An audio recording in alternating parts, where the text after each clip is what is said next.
Hey there, everybody. Welcome to our review of The Last of Us Season 1, Episode 7.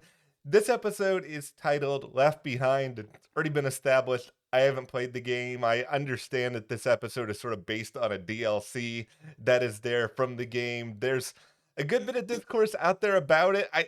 I think there's a lot of interesting stuff to talk about here from start to finish. Yeah, I mean, there's some stuff that I really loved about this episode. There was some stuff that I was like, it's okay, but it could have been brought to a 10. It was kind of like a 7 or an 8, but there was something that was missing that could have made this one of the best episodes of the entire series, but something was just missing, and we're going to talk about that as well in this video. Yeah. Now, before we get into all the stuff that happened here, including there's about a 2 or 3 minute sequence that may be the most relatable thing that The Last of Us has ever done. But go ahead, hit that subscribe button. There are only 2 more episodes this season. I'm presuming there will be a lot of Joel and Ellie together in those 2 episodes. We don't want you guys to miss that or any of the other million different things that are coming on. If you love Pedro Pascal, The Mandalorian is starting in just a couple of days. We're going to be here talking all about that. Oh, yeah. And Snowfall, Survivor, Blacklist, Succession, Final Season, Oh, and Yellow Jackets.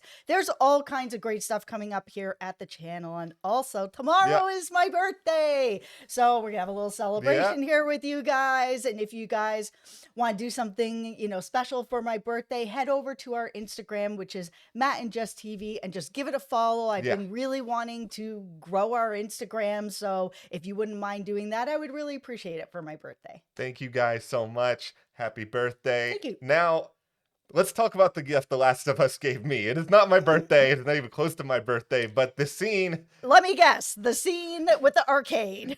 Okay, it is specifically the scene with the arcade and where we end up seeing Riley open up the machine and like all the quarters are coming out. I was like, 10-year-old me, this would have been the greatest day of my life. Like, who cares if there is some infected people that are coming to just murder me at any given moment? 10-year-old you. See, Listen, my birthday is tomorrow, as I mentioned. I'm going to be 48 years old. 48-year-old me would be like, this is the best day of my life. Riley was giving the best day of my life.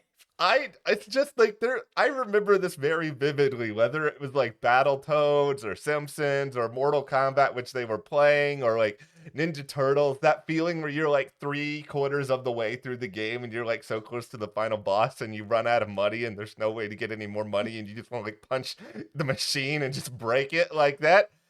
This was really great. I think this episode did really capture sort of that fun nostalgia, like what it's like to actually sort of be a kid, what it's like to Mm. actually have these sort of just fun experiences where you can tune everything else out. I mean, granted, it was very, very short lived, but they did that very well.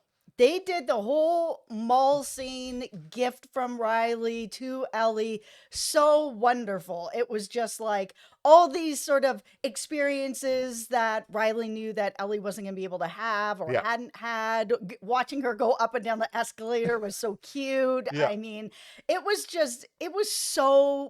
so well done. Everything on the carousel. Oh, Yeah. ow. They're just like going around to the cure. Oh, it was so well done. But the whole time it was happening, I was like, somebody's going to hear this. Like, I know that Riley was like, oh, this whole building is sealed off, so they wouldn't bother, sort of thing. But they are patrolling the streets. Like, wouldn't they hear, like, music going on in there and lights flashing through the windows? I don't know.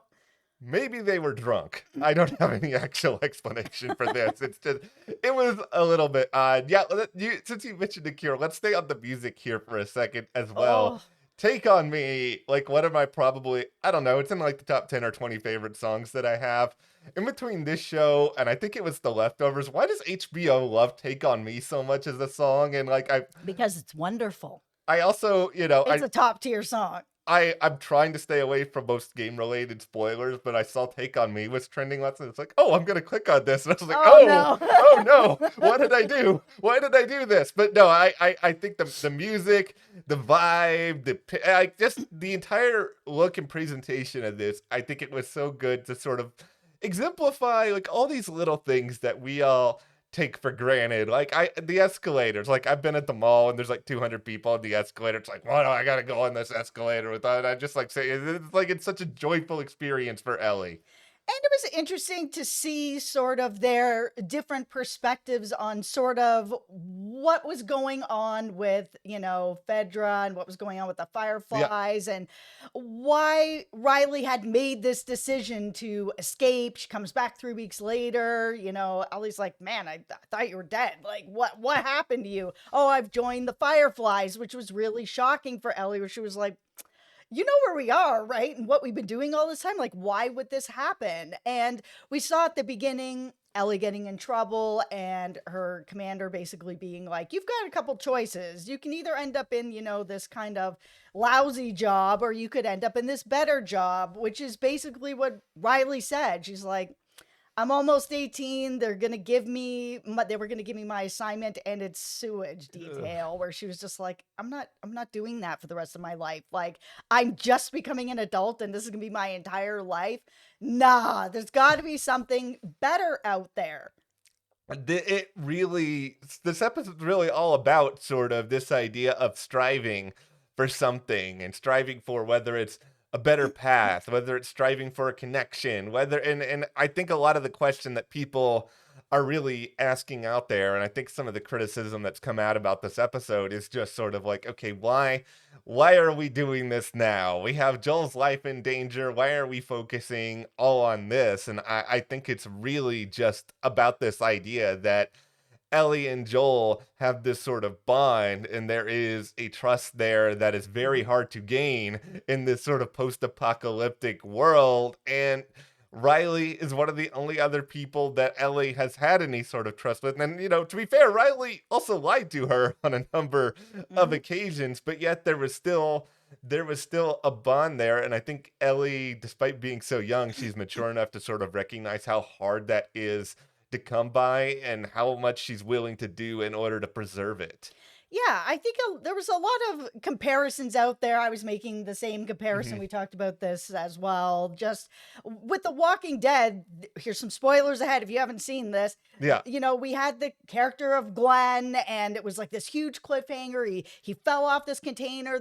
He was being swarmed by walkers. There was no way out on that. Like, it really was, that's the end. Yeah. And then the next episode that came up, we were all like, what happened to Glenn? You better bet we're going to be tuning in next week. It was like this whole beautiful Morgan episode that was amazing. But the timing of it was really bad because everyone was just like, we're not here. We're not interested for this.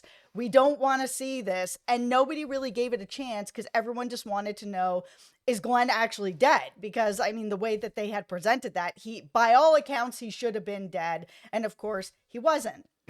Here we are with this episode where it's kind of like, oh, Joel's life is on the line. And now we have this whole episode in the mall with Riley and all this other stuff. What happened to Joel? But it doesn't feel different. I think we all know that Joel's not leaving the show. Yeah. And that was sort of the difference of it is, what happened to Joel? He's going to be okay. Yeah. Like, he's not leaving. So I think the timing of this episode for me is fine and Yeah. makes sense because she's having this inner conflict where Joel's like, just leave me, go see, Tommy. This has to happen. Like, you're the most important thing, not me. Go see Tommy, goodbye. And she's at the door making this decision, like, should I be leaving or should I be staying and trying to find a way to help? So of course she's going to think back to Riley and everything that happened with them, where they're having this beautiful night, best friends, turning into more. They're revealing their feelings for each other. And then what happens? They both get bit. And I think there's a lot of sort of guilt that Ellie is going to be carrying with her because they make this decision together where Riley had been talking about family and that she was like, yeah, I lost my parents and I just have this sort of no sense of belonging. And then I met up with the Fireflies and I'm starting to feel like a sense of belonging and family and feeling like I'm a part of something and something's a part of me kind of thing. And after they both get bit and they make this decision together where, they're going to stay together through this until, the wheels fall off.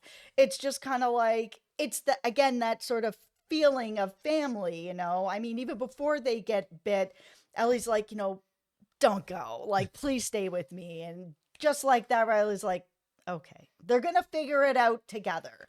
But because we know what happens with Ellie, Yeah. that she gets bit and she's okay, we don't know exactly what's going to happen with Riley. All we know is that they are now both bit, holding each other on the floor. They both think they're going to go. So I think there's got to be some guilt of whether, we see Riley turn, we see Ellie call Marlene in, and something else happens to Riley. Like, Yeah. we don't know.